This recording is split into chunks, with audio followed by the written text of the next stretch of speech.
প্রিয় দর্শক, আসসালামু আলাইকুম। আমি আজকে যে বিষয়টা নিয়ে আলোচনা করব সেটা হলো হেবার ঘোষণাপত্র বা ডিক্লারেশন অফ হেবা বা দান। এই বিষয়টা নিয়ে বিস্তারিত আলোচনা করব। আর একটা হলো হেবা কাকে কাকে করা যায় এবং দান কাকে কাকে করা যায়। হেবা কি, বিষয়টা নিয়ে বিস্তারিত আলোচনা করব। আমি অ্যাডভোকেট আতিয়া সিকদার। আমি নিয়মিত আইন প্র্যাকটিস করি ঢাকা জজ কোর্টে। তো আমি আজকে হেবার ঘোষণাপত্র বা ডিক্লারেশন অফ হেবা, তার আগে আমি হেবা এবং দান দুটোর একটু সংজ্ঞা দিয়ে থাকি।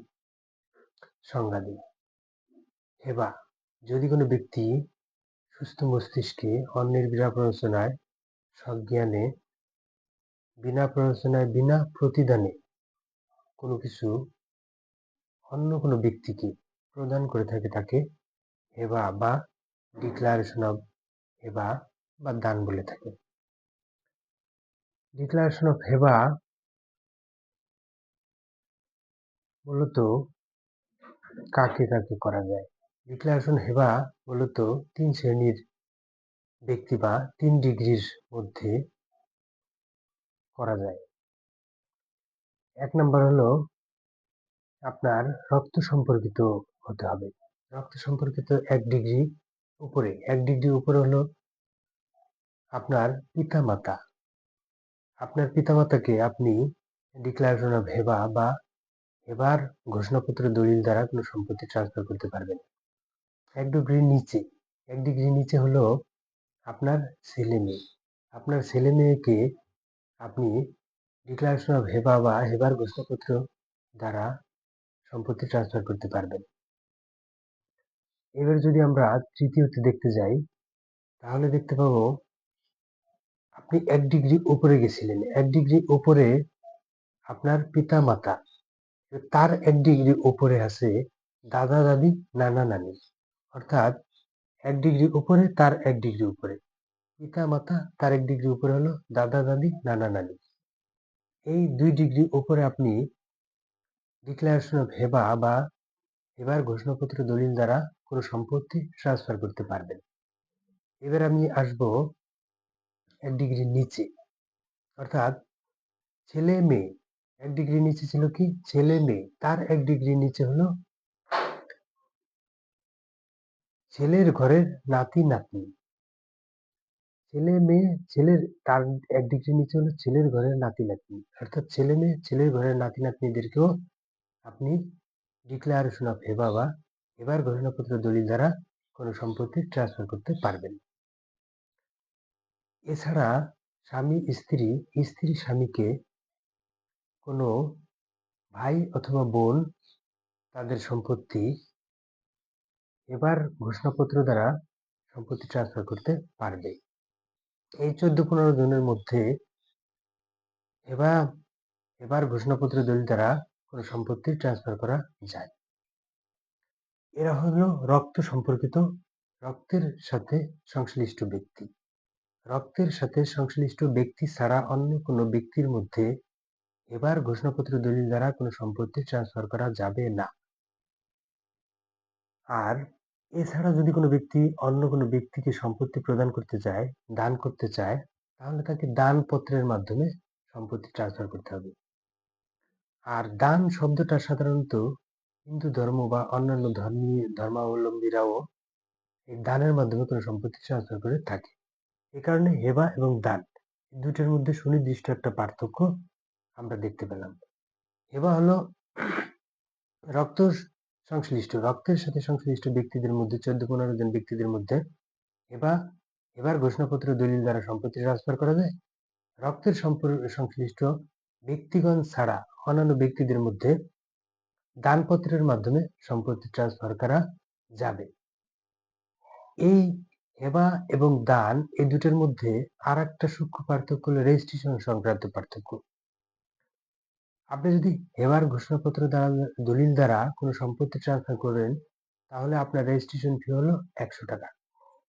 আর যদি আপনি দানের মাধ্যমে কোনো সম্পত্তি রেজিস্ট্রেশন করেন, তাহলে এই দানের মাধ্যমে যদি কোনো সম্পত্তি ট্রান্সফার করেন, সেটা রেজিস্ট্রেশন ফি হলো দলিলে নির্ধারিত মূল্যের 8% হারে। দলিলে মূল্য যে নির্ধারণ করা হয়েছে ওটার 8% হারে আপনাকে সরকারকে খরচ দিতে হবে। এই হলো পার্থক্য। আর রেজিস্ট্রেশন 1 জুলাই 2005 এর পরে যত প্রকার 100 টাকার বেশি মূল্যমানের সম্পত্তি ট্রান্সফার হবে, অবশ্যই রেজিস্ট্রেশন করতে হবে। এটা হলো 1 জুলাই 2005 এর পরে যত দলিল হবে 100 টাকার উপরে, 100 টাকার উপরে যত দলিল হবে সেগুলো অবশ্যই রেজিস্ট্রেশন করতে হবে। যদি এগুলো রেজিস্ট্রেশন করা না হয় তাহলে আইনে বৈধতা বা আইনের কোনো বাধ্যবাধকতা ওইটা মানবে না, ওইটা আইনের কোনো লিগ্যালিটি পাবে না। এবং হেবা এবং দানের পার্থক্যটা আমরা সুস্পষ্টভাবে তুলে ধরলাম। হেবা এবং দানের আরেকটি যে গুরুত্বপূর্ণ বিষয় সেটা হলো হেবার ক্ষেত্রে অবশ্যই 3টি বিষয় অবশ্যই পালনীয়। হেবা এবং দানের ক্ষেত্রে 3টি শর্ত অবশ্যই পালন করতে হবে। 3টি শর্ত যদি পালন করা না হয় তাহলে হেবা বা দান বৈধ হবে না, ক্লিয়ারলি হবে না, পরিষ্কার হবে না। 1 নম্বর শর্ত হলো যদি কোনো ব্যক্তি এবার ঘোষণাপত্র দলিল দ্বারা কোনো সম্পত্তি ট্রান্সফার করতে চায় তাহলে অবশ্যই তাকে ঘোষণা দ্বারা সেটা ট্রান্সফার করতে হবে। 1, সে ঘোষণাটা হতে পারে নিজে কোনো ঘোষণা দিতে পারে, নিজে মুখে বা নিজের দলিল দ্বারা ঘোষণা দিতে পারে, অথবা আমোক্তারনামা বা পাওয়ার অফ অ্যাটর্নি দ্বারা অন্য কোনো ব্যক্তির মাধ্যমেও এই হেবাটা সে করতে পারে। 2 নাম্বার হলো অবশ্যই যাকে হেবার ঘোষণাপত্র দ্বারা সম্পত্তিটা ট্রান্সফার করবে তাকে তা অ্যাকসেপ্ট করতে হবে, তাকে তা রিসিভ করতে হবে। 3 নাম্বার হলো হেবার ঘোষণাপত্র দলিল দ্বারা যদি কোনো ব্যক্তিকে সম্পত্তিটা ট্রান্সফার করা হয় তাহলে সাথে সাথে তার দখলও বুঝিয়ে দিতে হবে। যদি কোনো ব্যক্তিকে দখল বুঝিয়ে দেওয়া না হয় তাহলে সেটাও পুরোপুরি ট্রান্সফার হবে না। ইভেন যদি কোনো বিক্রিও হয়, আপনারা মনে রাখবেন বিক্রিত সম্পত্তিও অবশ্যই দখল বুঝিয়ে দিতে হবে। যদি দখল বুঝে না পান সেই বিক্রি ইলিগ্যাল, আপনার লিগ্যালিটি খুব একটা পায় না। আইনে বলা আছে দখল হলো সম্পত্তির মালিকানার অর্ধেক। দখল হলো সম্পত্তির মালিকানা অর্জনের অর্ধেক। আপনি যদি দখল পেয়ে যান তাহলে আপনি অর্ধেক মালিকানা অলরেডি পেয়ে গেলেন। এ কারণে আপনাকে দখল বুঝে নিতে হবে, দখল বুঝে নিতে হবে প্লাস দখল বুঝিয়ে দিতে হবে।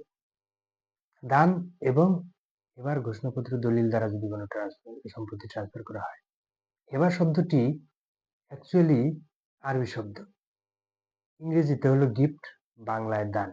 হেবা, গিফট, দান একই অর্থে প্রায় ব্যবহৃত, একই অর্থে ব্যবহৃত হয়, কিন্তু একটু পার্থক্য আছে।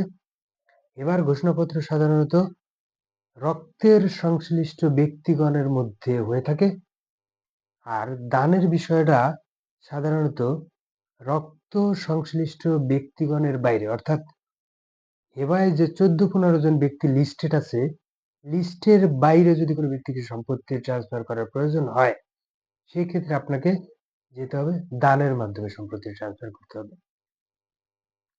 বিষয়টা যদি আমি ক্লিয়ার করতে পারি তাহলে আমি নিজেকে মনে করবো যে না কিছু বোঝাতে পেরেছি। আর যদি বোঝাতে সক্ষম না হই, যদি কেউ বুঝতে সক্ষম না হন তাহলে আমাকে নক করতে পারেন, অথবা আমার চেম্বারে এসেও আপনারা যোগাযোগ করতে পারেন। সবাইকে ধন্যবাদ। আসসালামু আলাইকুম।